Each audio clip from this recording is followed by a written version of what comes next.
So thank you to everyone who is joined us. Before we get started, I'll just introduce myself. I'm Alicia Smith, and I am the president of the Ontario branch of the International Dyslexia Association. And tonight I am joined by Jill Kearney, who is our vice president, who is here, and she's going to be helping with technical aspects, and she'll be answering questions in the chat.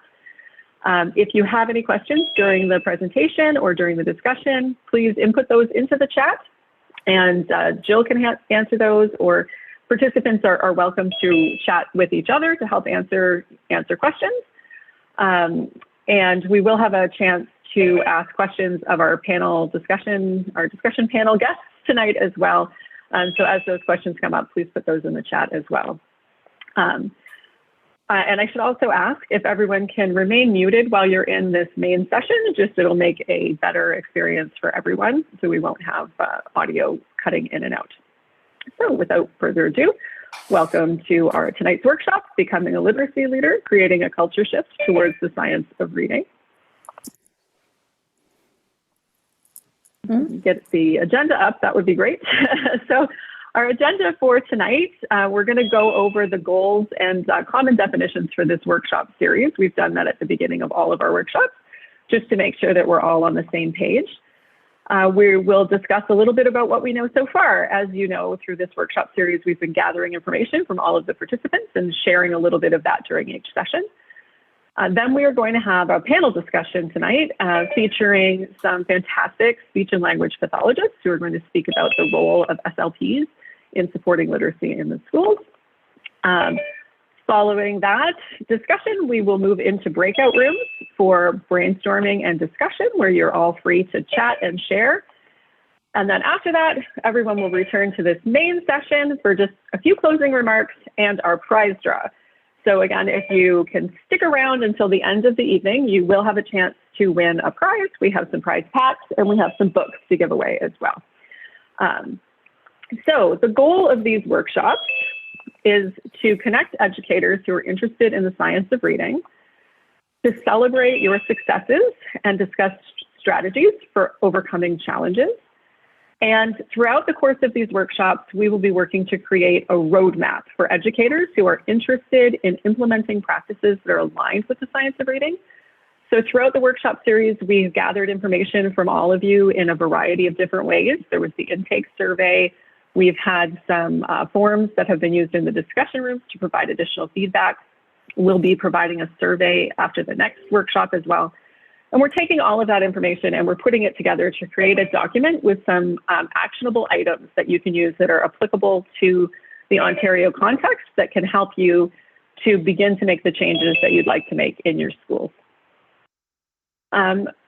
And a common definition we went over in the first workshop was just the definition of science of reading that we are using for these workshops comes from the Science of Reading a Defining Moment, which you can view at whatisthescienceofreading.org. If you're not familiar with this website, I would highly recommend that you check it out. The Defining Guide now has quite a few sections that talk about different aspects of the science of reading, what is aligned with the science, what is not. So it's just a website to reference.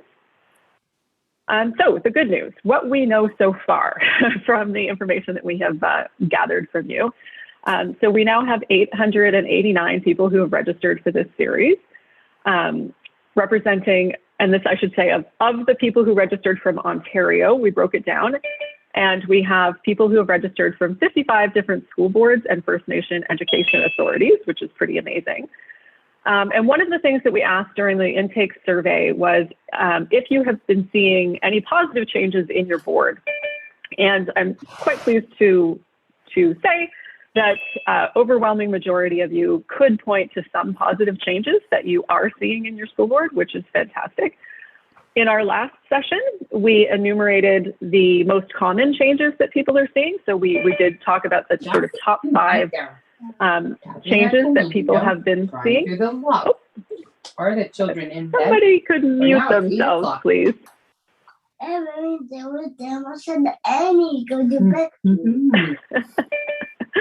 Star, light, star, bright. Thank you. Okay, sorry about that. So we did go over what the types of changes are that people have been seeing, and that was quite interesting, and we discussed those with our last panel guests. During the intake survey, we also asked everyone about the different barriers or roadblocks that you are personally experiencing when it comes to implementing the science of reading and structured literacy in your schools.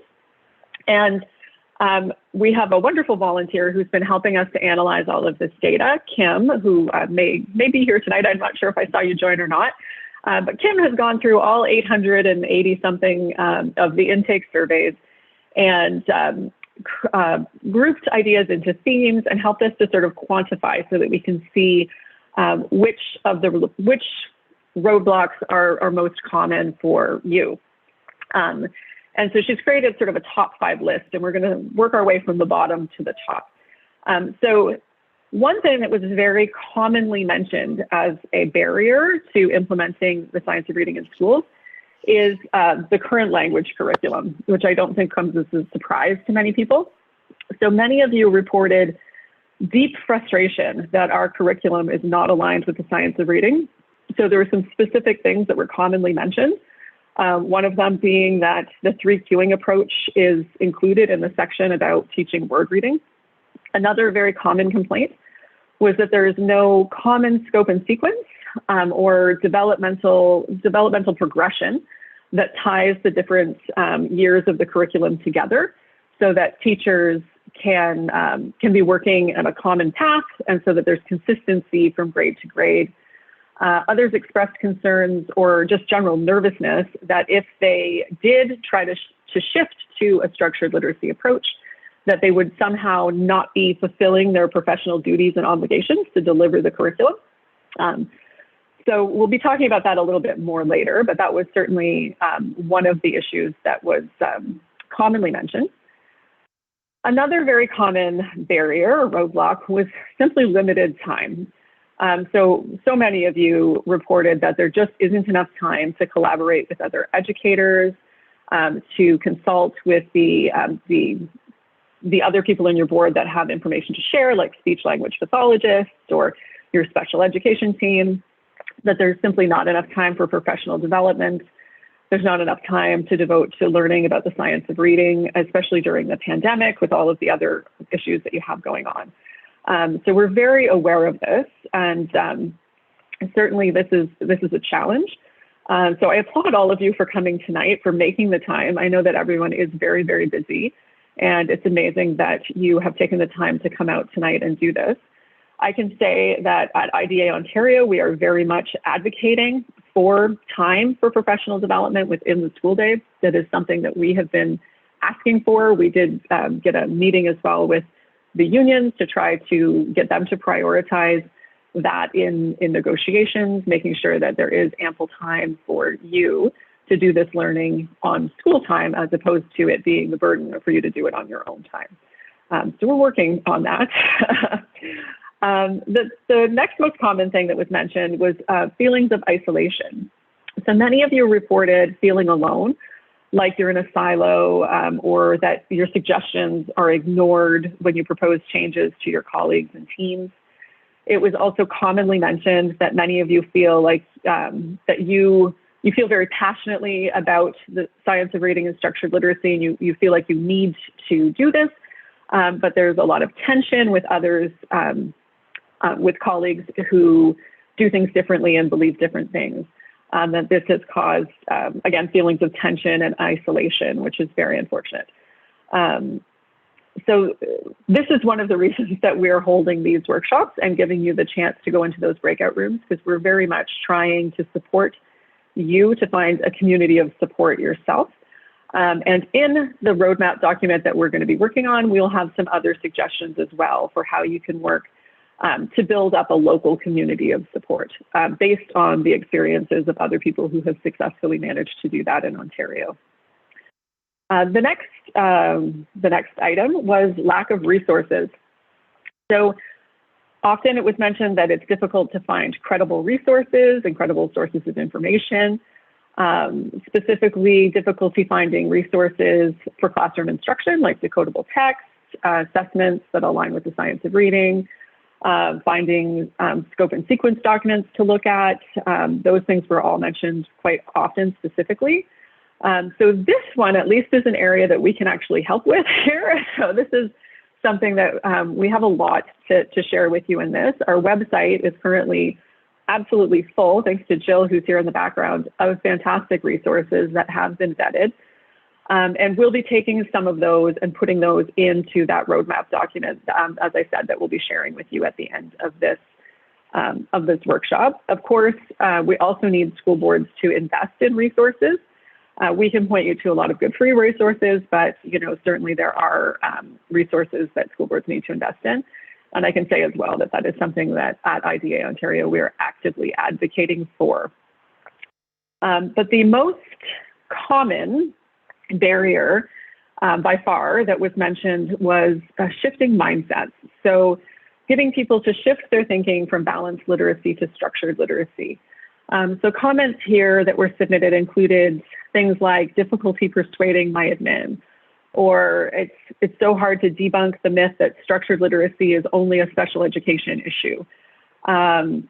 Or people who are having problems trying to implement the science of reading in a school that only believes in or only advocates for balanced literacy. So certainly getting people to shift their thinking from balanced literacy to structured literacy it's a big change, and it is a big shift in mindset. And we're going to be talking a lot more about how you can approach those conversations with people in a constructive way in our November meeting. Throughout the workshops, I've been giving copies of, this has been one of our prizes that we've been giving out. It's a book called The Catalyst, How to Change Anyone's Mind. And this book has a lot of really useful, actionable suggestions for how someone can go about affecting large-scale system change and really getting people to pivot their perspective from one perspective to another. So we're going to be talking a little bit more about that book in our November session. And I will send out a link to a video that describes some of the things in the book. It's quite an easy read. You don't need to read it before the November session, but it is interesting, and there are some videos that kind of outline the concepts in the book that I'll share.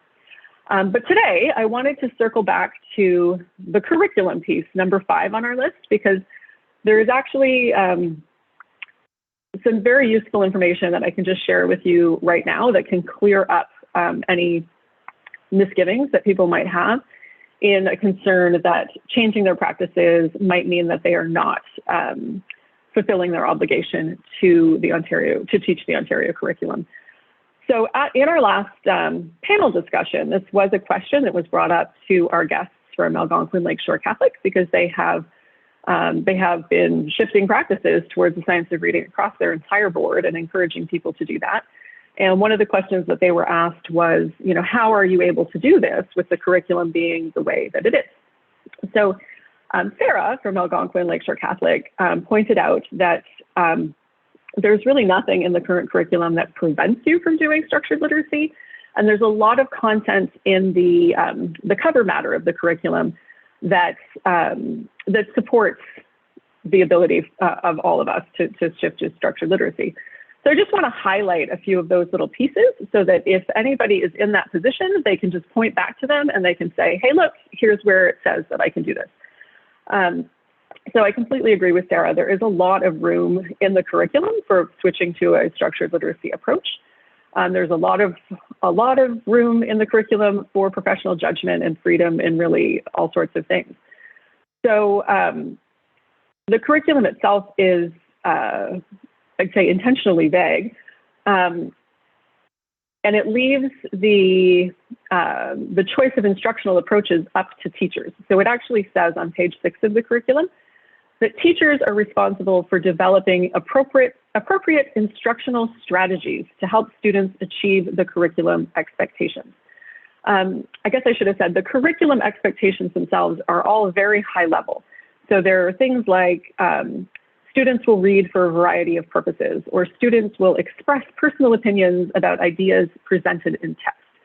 So most of the grade 1 to grade 8 curriculum expectations are based around the idea that students already can read and write. There's very little in there telling teachers how you're supposed to teach them to read and write to meet those curriculum objectives. that has been very much left up to the professional judgment of teachers. So it's also important to keep in mind that the curriculum itself is quite old. It's from 2006. And there are a number of statements in the cover matter that refer to the importance of staying current with research. So the authors of the curriculum, I think, did understand that over time, the scientific understanding of reading development would change, and that our teachers would need to have the license and the freedom to evolve their instructional practices to stay current with the new understanding. And that is noted in the curriculum in this passage here, that teaching approaches should be informed by the findings of current research into best practices in literacy instruction. And then it says, as described in the expert panel reports on literacy instruction in Ontario. Now, those expert panel reports on early literacy instruction in Ontario themselves came out in 2003, so they're older than the curriculum. However, the author of these documents also realized that the science of reading would continue to evolve. This document starts out by saying, this report takes an important step in capturing the best knowledge currently available to guide teachers in early reading instruction. Reading research needs to continue in order to ensure that our public education system has the information it needs to support improvement in the future. So when this document was written, they recognized that there would be the need to continue to evolve practices. But even though this was written in 2003, there's actually a lot in this document that supports a structured literacy approach.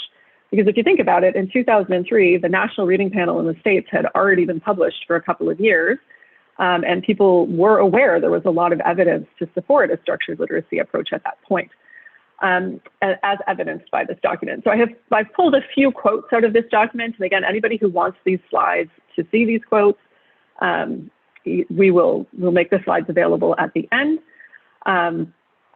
Clearly it says most children learn to read, or most children require explicit planned instruction. Like that is specifically mentioned in this document. It's also mentioned at the bottom here that a good classroom program includes direct and systematic instruction, modeling and coaching, frequent practice with a variety of text, ongoing assessment, timely feedback, and opportunities to celebrate success. So in terms of what the expert panel on early reading instruction from Ontario that is referenced in our curriculum says in terms of what we should be doing to get children to the goal of reading, very much follows what we mentioned in our last workshop about the definition of how a structured literacy approach works. So just to review that, in terms of structured literacy, it is explicit, it's systematic, it's cumulative, hands-on, engaging, and multimodal, and diagnostic and prescriptive. So that pretty much covers everything that was in that paragraph in the document. The expert panel also goes on to discuss what should be taught. So that was the second part of the definition of structured literacy. And I've pulled a few quotes out of that document as well. There's certainly a passage about the importance of teaching phonemic awareness, and that phonemic awareness can be taught, and that the teacher's role in developing phonemic awareness is essential for most children. There's a passage about the importance of systematic and explicit instruction in the correspondence between speech sounds and individual letters and groups of letters. There's another passage about teachers need to introduce the letter sound correspondences in a planned sequential manner. I would read that to mean following a scope and sequence, very much like we would say in a structured literacy approach. There's even a passage about the importance of letter formation, so including letter formation in phonics instruction because it's a reciprocal relationship between reading and writing. So again, this is all documents that can support anyone who is trying to bring a structured literacy approach into your school. There's nothing at all about the Ontario curriculum that would prevent you from doing this. I would say there's a lot in this document that very much supports it. And really there's a lot in here that I think you could ask if your school isn't doing these things, why are you not doing these things? This is what it actually says. And I made this quote here nice and large because I know that there are some of you who are watching tonight who very much enjoy taking screenshots of things and putting them on Twitter. So I'm going to ask if somebody could please take a screenshot of this and put it on Twitter. I would like this to go around. This is a quote, again, from the 2003 Ontario Expert Panel on Early Reading about the importance of systematic and explicit phonics instruction that is the most effective way to develop a children's ability to identify words in print. So I hope that that little dive into the curriculum can help to I just need to know clear up any fears. I need to get tomorrow. Sorry, could you just mute yourself, please? Thanks. I hope that that little dive into the curriculum can help to clear up any fears that any of you might be having in terms of the moving to a structured literacy approach and feeling that you're not meeting the curriculum expectations. There is obviously a lot here that you can go on. So now I would like to introduce tonight's panel guests. Tonight we're joined by April and Karina. April and Karina are both speech and language pathologists. I am going to stop my share now, and I'm going to ask April and Karina to unmute themselves, and then I'm going to give you each a chance to just briefly introduce yourselves and tell us where you're from and how you first became interested in the science of reading. So maybe Karina, if you want to go first. Okay, sure. Hi, everybody. I'm Karina Murphy. I am the manager of speech and language pathology at the Peel District School Board. So that's a recent position. Before that, I was a clinician at the school board, but also in private practice. So I've done a lot of work with children who are struggling to learn how to read and write and spell. It's been an interest of mine since my graduate degree days, and I have been working with children and also trying to really promote the science of reading pretty well for about 30 years now, since I started in this career. Thanks, Karina. April? Hi, I'm April Hackett-Helmke. I'm a speech language pathologist with the Catholic District School Board of Eastern Ontario. I've been practicing for about 22, 23 years, and with the school board, it's my 21st school year with the school board. Like Karina, I learned about, not as in-depth in the science of reading, but definitely strong in the phonemic awareness in my master's, as a master's student, with Dr. Patricia Cleve and Dr. Elizabeth K. Rainingbird at Dalhousie University. And so I've been promoting it, but not to a good enough extent. So about 2 years ago, my two colleagues and I decided we were going to push forward. And so we brought the science of reading to our school board. I am co-founder of the Reading Brain, Thinking Critically About Reading Instruction on Facebook, and co-author of Focus on Phonemic Awareness as well. Amazing. So I was wondering if I could get both of your thoughts and opinions. What I'd really like to discuss tonight is the role of speech and language pathologists in supporting this shift towards the science of reading in schools. So maybe I can start with you, Karina, and just get your thoughts on, as a speech and language pathologist, like what role do you have to play and what can you do to assist in school boards? Sure. So as a speech and language pathologist, we've all, taken courses on basically all of the components that are needed, except for maybe graphomotor components. I would say that that's one area that we don't really get into. But all of the oral language precursors to good reading comprehension are something that we deal with. So that includes vocabulary development, syntax and grammar, narrative development.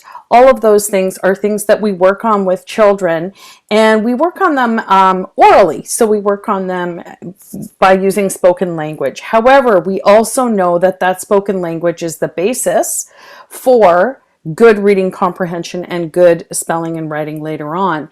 The other parts that we've really been taught and that we utilize a lot are all of the pre-literacy skills that are needed. Things like phonological awareness, which includes phonemic awareness, but also includes syllable awareness and word awareness, and phonics, so getting that letter sound correspondence, the knowledge that, each letter does not correspond to a sound one-to-one, that there's non-one-to-one correspondence, and that there are, groups of letters that make up a grapheme, which then corresponds to a sound or a number of sounds.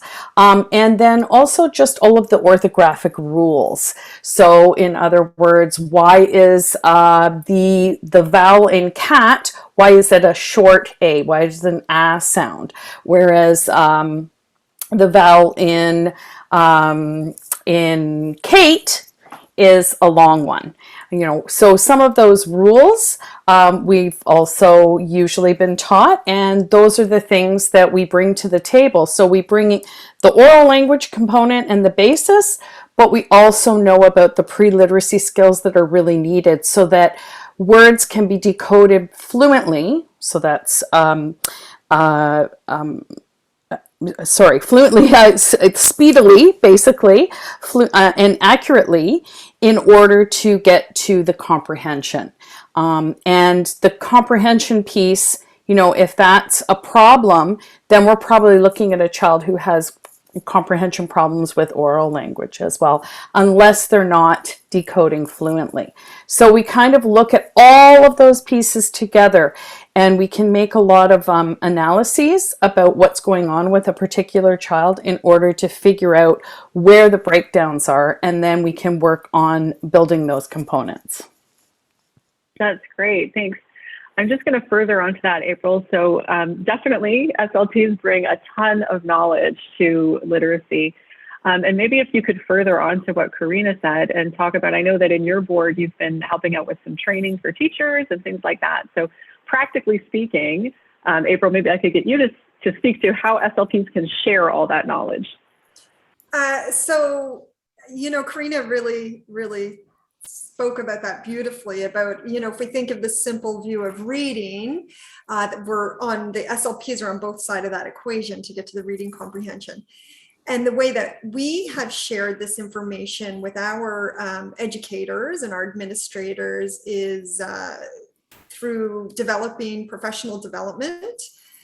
So we have in-services, we give hundreds of in-services and we record them so they're available on science of reading, phonemic awareness, use of sound walls, high frequency words, thinking in sounds, decodable books are what we have now.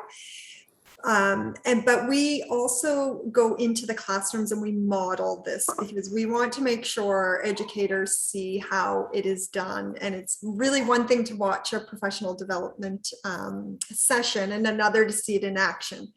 So we go into our classrooms and we model a full structured literacy lesson, including the phonemic awareness component and the introduction of the new sounds and letters and how to apply that to decoding and encoding and ending up with a decodable text.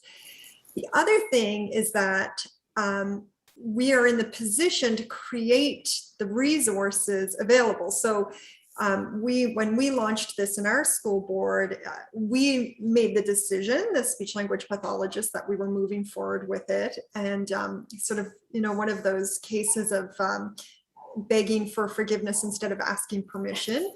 The good thing about that is once teachers and educators get into it and see how well it works, there's no stopping it, right?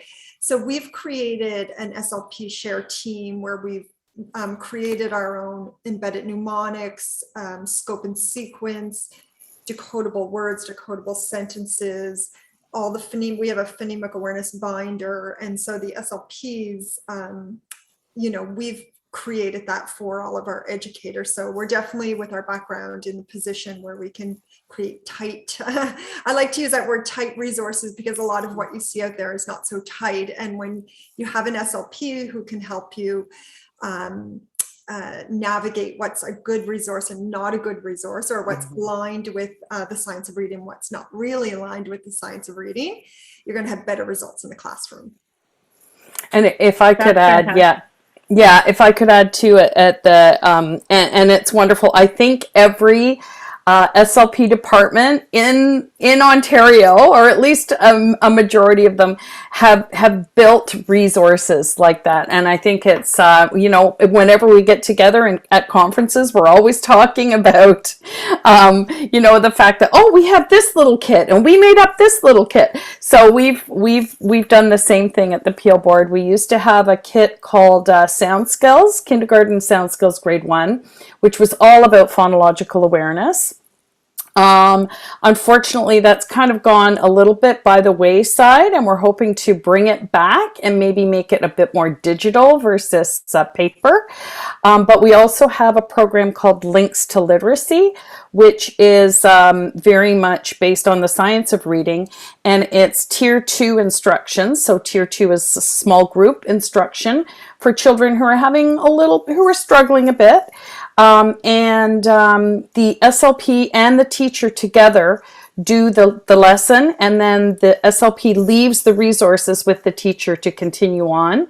And then the next week we do the next unit. So we do have that. And then we found out that in Links to Literacy, there were a couple of kids that we started with vowels and Links to Literacy, and we knew that, some of these kids don't know their consonants yet. So we have another program called Foundations to Links, which was developed. So very similar. I think so many speech and language pathology departments, they see the need and they come up with things so that, they can help teachers and educators make sure that kids get what they need as far as reading instruction. That's great. And I think it's wonderful the way that you framed that too, because I feel like it goes back to those two of the barriers on our barrier slide that people are dealing with. One is time, Yes. being able to make these resources themselves. So if you have an SLP team in your school that can put those resources together and share them with all of the teachers, that saves a lot of time, obviously. And then resources was the second one. So again, having those people in your school board that you can turn to and ask them to help vet resources and make sure that they are decent resources that are aligned with the science of reading. That's two great things that your SLPs can help you with. For sure. So I also wanted to briefly talk about screeners. I guess this is in selection of resources as well. I know that in some school boards, it was mentioned in our last session with Algonquin Lakeshore Catholic that the SLPs in that board had helped to put together a battery of screeners that they were starting to implement. And I wonder if either of you have had any involvement with that sort of thing in your boards. Yeah, we've had that in our board for sure. So aside from our assessments, when we're at that tier 3 assessing, we've created screeners for our teachers to use. So there's a phonemic awareness, which looks at 5 tasks at different levels of the hierarchy. We have a nonsense word decoding screener. We have a spelling. Well, we use the words their way, elementary, I think primary spelling, depending on the grade. And then we have, letter sound knowledge. So we like to look at the letter sound knowledge in terms of not only looking at the letter or the grapheme and knowing what sound it represents, but also their ability to decode nonsense words with it and then to encode words. So that's the screening tools to look at that, that decoding part of the equation that we've put together for our schools. The screening doesn't have to be it doesn't have to be too in-depth, right? Because what you're looking at is the skills. What we need to know are what skills do we need to focus on. So I know there's talk about, the screeners not telling us sort of where they are on the, in terms of development, but we really, when you're thinking about teaching according to the science of reading, we're talking about teaching to everyone, tier 1. So it's beneficial for all, right? So by just doing a screening and looking where the gaps are, then you just sort of start filling in those gaps, right? Mm-hmm. Yeah, and as far as screening in the Peel Board, we used to actually screen every kindergarten child. And that was done as a combo between the SLPs and the teachers. I mean, you know, there were some schools that decided not to partake in that, but mostly we were screening kindergarten children, and that was with that sound skills kit. There was a screener component to that that was really based on all the phonological awareness skills that are needed. But unfortunately, since our board moved to the early years model, it was not something that was really promoted. And so we're looking to bring back some screening, especially, you know, once the right to read inquiry, hopefully, if there's some recommendations about screening, which I think there will be, universal screening for all even JK kids. I mean, even JK kids can do some early phonological awareness activities, and we can find out at least, you know, how they're doing it with their oral language as well. So, so we're hoping to be able to help bring screenings back and to help teachers actually implement them, because I think, again, the time piece is really critical. And if you don't have someone helping you, and if you can't sort of divide and conquer, or at least, you know, have someone there to help you with the first couple and then you do some, and you know, if you don't have a big team, it's not really going to happen, because there's a lot of kids in kindergarten. We have some schools with 10 kindergarten classes, right? So we're hoping to bring it back. But unfortunately, right now, we don't have a universal screening program for kindergarten children. And for the links to literacy, we do some assessment. Very not a you know, not a formal assessment, but an assessment that looks at skills. So it's kind of like a screening, but only for those children who have already been identified by the teacher as having some issues. Whereas a universal screener would, of course, look at, you know, all of the kids, which would be ideal. Certainly, definitely. The universal screening is definitely something that we are advocating quite strongly for. And I expect that there will be a lot of guidance around that when the Right to Read report does come out, which unfortunately is not going to be happening until February now, which we're a bit disappointed about that. But it's supposed to be happening. We want it! I know, but it will be good when it comes out, I'm sure of it. So another question that we had in one of the other workshops, and we've had a few times, and I'm just going to ask you guys to sort of weigh in on, either one of you can take this one, is just explaining the difference between phonemic and phonological awareness, because often these terms are used interchangeably. They're not the same thing. So maybe I could ask, actually either of you jump in and define those terms for us. Well, from and I mean, please do let me know, April, if you have a different definition. But phonological awareness is really the umbrella term that looks at all the different kinds of awarenesses that a child can have about spoken language. So this is all about spoken language. It's not about looking at any words on a page or seeing anything visually, but for a child to be able to hear a sentence, for instance, and know that it's made up of a number of words, or that those words are made up of syllables, and that those syllables are then made up of sounds. And that sound awareness is phonemic awareness. So phonemic awareness is a subcategory of the bigger picture of phonological awareness.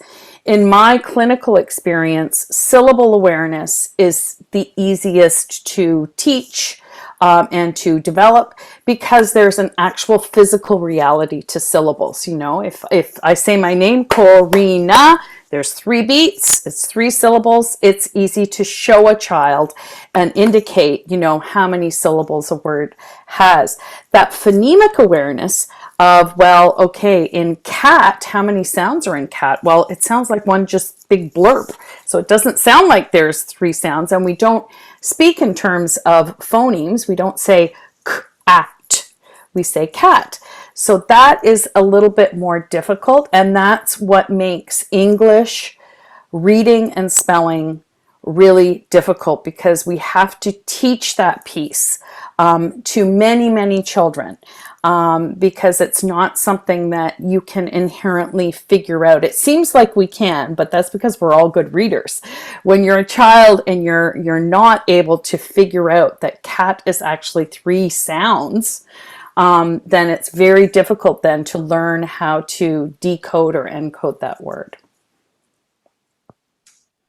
You've got it. Muted myself. Yeah, I think that was a pretty good definition.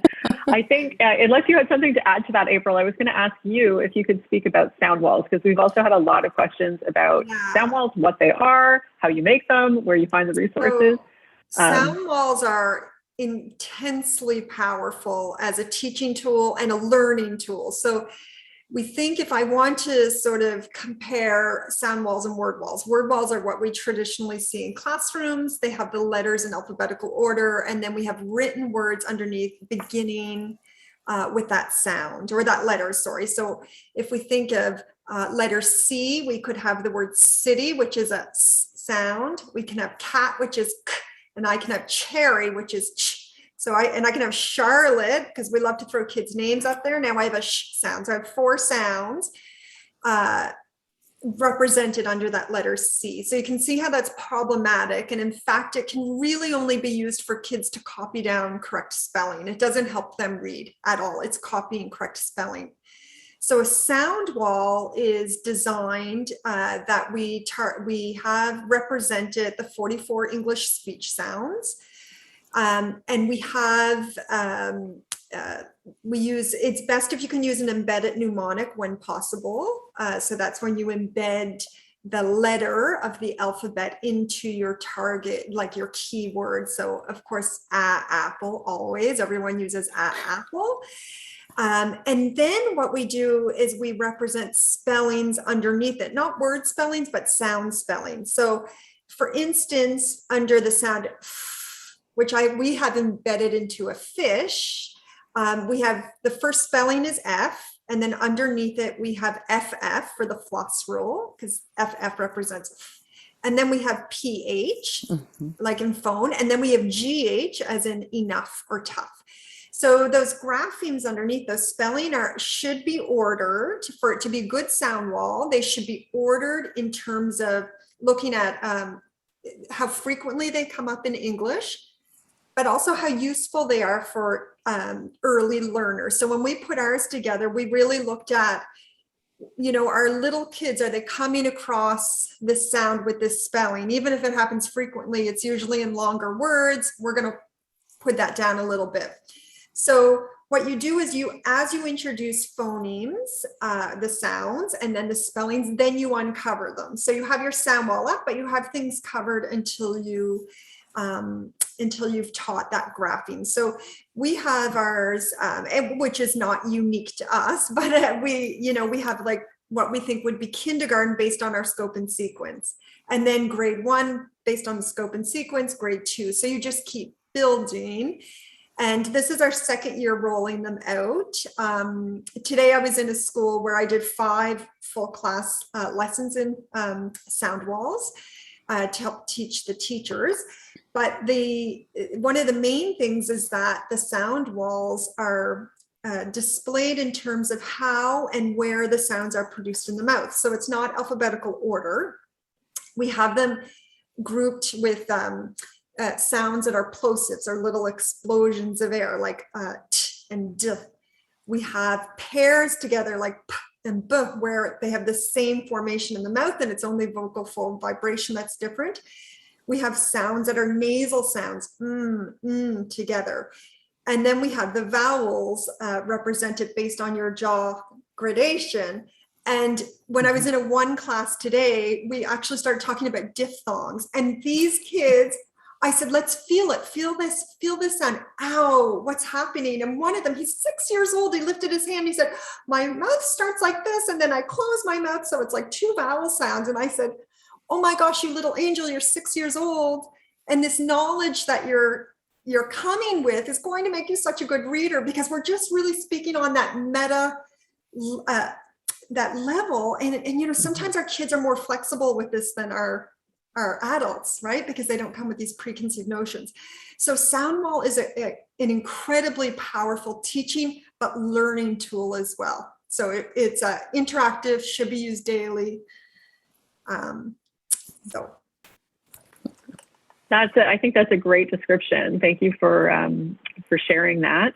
I see that there are a lot of questions in the chat about where do we find resources on how to do this, or where do we find examples of these things. there are, So if you have anything. there is some good PD and good sessions. Is it Mary Dahlgreen? I say her name wrong, I'm sorry, but I can definitely type it in there. She has some really good YouTube videos on the sound wall. But you'll want to, you know, I do feel a sound wall, you know, if you're not going based on one that is, you know, been made by an SLP or a linguist, and maybe have your SLP check it out if you're an educator here to make sure that it sort of is in line with the speech sounds. That's great advice for sure. I'm going to ask Jill, our Vice President, to hop in now. I think there was, she had a question to add on. Yeah, hi. I'm just, you know, scanning the comments in the chat, and it strikes me like, is there an opportunity for SLPs or boards to share resources across boards and make some of your materials more widely available? It seems you've done so much work. It would be great to not have to reinvent the wheel. Your scope and sequence, your teaching resources, decodable text. It'd be great. And is there any way that could be? Can you think of it? I'm not trying to put you on the spot, but how that might happen? Yeah, or if it's possible, or there barriers? Yeah, I think it happens sort of informally when we get together at conferences, and sometimes we'll share materials, or I've got this great material here. Oh, okay, I'd love that, but it's not something that's really there isn't a formal way of sharing and having sort of a more consistent set of resources, as far as I know anyways. It would be wonderful, and I think that's one of the things that would be great coming out of the Right to Read inquiry, if there is some kind of recommendation to, I don't know, develop a library, or develop, like an electronic library, or for these kinds of resources. I was saying that almost every school SLP I know that works in a school board has their own little sound skills or links to literacy program that they're running and that they're trying to do. But you're right, we've all developed them all separately. And it would be nice to have something that was that would come together. It would take a long time to do that, let me tell you, because SLPs talk a lot, and we all have very strong opinions about what needs to go into something. I don't know if you agree with that, April, but absolutely, we became speech language pathologists for a reason. Exactly. Do you see any barrier to this, Karina? Like, are there, would the boards be hesitant to share material? So definitely for our board, we're not in a position right now where we're being allowed to share our specific resources. We're definitely allowed to share our process and our topics, but not our specific resources, as they were created just for our educators. And that was one of the catalysts for myself and my two partners to create our own, on our own time, our own resource, that we'll start to build on as well. But there are some legal aspects behind it too, in terms of ownership of the materials and the intellectual content and such. So it's not a case of us saying, oh, look what we have, let's keep it to ourselves, because our goal is for every little kitty to have that best chance at reading and best chance at achieving reading comprehension and becoming literate. It's not as easy as just opening it up to share for everyone because of those yeah, definitely, because a lot of the programs that I mentioned at the Peel Board, they were developed through summer writing programs or summer writing projects, And so the Peel Board paid people to develop those programs. And so I think one of the things that might happen is they might become available for a cost, like maybe not a huge cost, but for a cost to other boards and other and other educators from other boards. But yeah, you're right. It's something that the Peel Board has paid for, and so yeah. Are there It's SLPs so unfortunate how we do that in Ontario, that we have all of these different boards that are working to create their own resources instead of like literally having the ministry just hire a group of people, get them all together, and create some central resources that can be shared across every board. That would be amazing. That Peel's not I would paying, sign up and for it. Catholic. Me too. I'm in. Are Okay. there SLPs Is anybody- at the ministry level? Not that I know of. Do you know of any, April? SLPs at the ministry level? No, but no. That's what There should be. I have my mind from my retirement project. Okay. Okay, amazing. Well, if there's anybody from the ministry that watches this recording or has joined us tonight, please hire some SLPs and create some resources that we can share across the province. And sort of to just tag on to that, one of our for our educators, we decided we didn't want to just hand them things. We wanted to teach them why. And that's what's been the powerful changer, is why is this important? Yes. And we always want them to think, because you can go on to Teachers Pay Teachers or Scholastic books, and we always want them to look at something and say, does that align with what I know about how the brain learns to read? Exactly. Because I'll tell you, there are a lot of texts out there, a lot of books that say they're decodable that are not decodable. So I think, resources, absolutely so important. We can get those to the teachers. More important is, why am I doing it? Why and how? And so then I can look at something and say, this doesn't make sense. Why am I teaching them a consonant blend as one sound when it's two sounds? That goes against what the brain's doing. So that's a really, really powerful and important part. And in some ways, easy for me to say, because I'm not the teacher in that classroom. But I think in some ways that's almost more important than the resources you have on hand. It's the knowledge that you come with. Yeah. You need to for sure. that one, because I know that's easy to say when we're not in the classrooms, but it is so important that teachers understand why and how. And those are our teachers that are making the biggest differences in their classes. Yeah, for sure. A resource on its own is not going to really do very much. I developed three-hour workshops that went through everything from, the earliest oral language all the way up to writing essays and what was involved with each of those things. And I think what disappointed me, what thrilled me, was that teachers loved the workshops and really went back, and we did, in between those workshops, I gave them assignments, like, go back and do this particular little screener on some of the kids that you're worried about and see what happens. And then they would bring it back. But anyways, I was very happy that they enjoyed that and they loved it, and it really changed their whole way of thinking about reading instruction.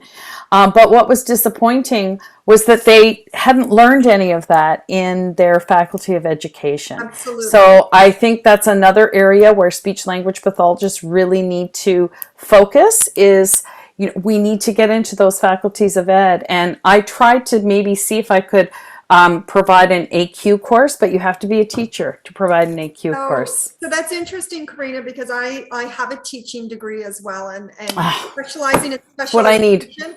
And I did not learn that at all, even in my special education. So we have new teachers coming in and they're still not learning it.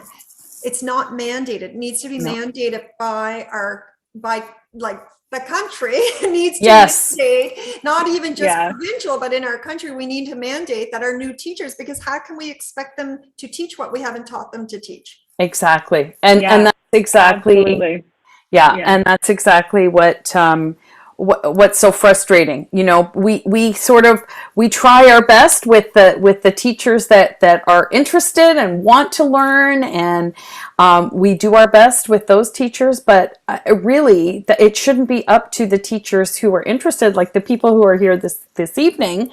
It should be something that every child has access to, right? Absolutely. Absolutely. Absolutely. And I think we could go on with this discussion literally all night. We also want to let we want to let everybody else who's here have a chance to talk as well. So thank you both so much, April and Karina, for joining us. You brought up some really great points, and I think it's amazing what you guys are doing in your own boards. And I've heard so many stories about SLPs doing amazing things right across the province. So shout out to all the SLPs. Amazing. Thank you very much. Thank you. for having us. Thank you for having us. We really appreciate it. Thank you.